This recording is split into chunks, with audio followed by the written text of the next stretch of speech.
बघा 3 आणि 7 यांच्या स्थानिक किमतीतला फरक काढायचा आहे. 3 ची किंमत आहे 300, 7 ची किंमत आहे 70. वजाबाकी करत बसायचं नाही.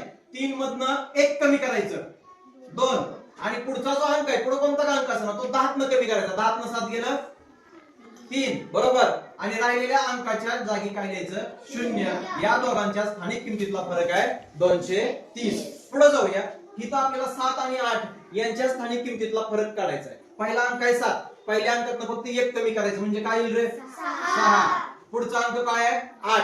8 कशातनं कमी करायचं 8 10तनं कमी करायचं. 10 8 गेलं 2 राहतं. जे मधले अंक आहेत 0 आणि 1 मधला अंक आहे इथं फक्त काय लिहायचंय मधल्या अंकाच्या जागेला 9 आणि इथं काय लिहायचंय 0. तर 69,920 हा या दोघांच्या स्थानिक किमतीतला फरक आहे. इथं बघा 5 5 समान अंक आहे तरी येते आपल्याला करा. 1 कमी केलं 4. इथं 9 येईल इथं काय येईल 5च येईल आणि 0. ओके म्हणजे 10 न 5 कमी केले आपण.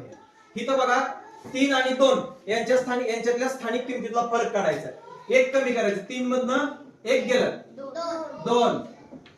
10 तून 2 गेलं 8. उरलेल्या अंकाच्या जागेला 0.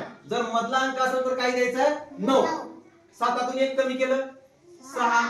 इथे 1 मधला अंक आहे 9. 10 1 गेलं 9 आणि 0 0. हा फरक आहे.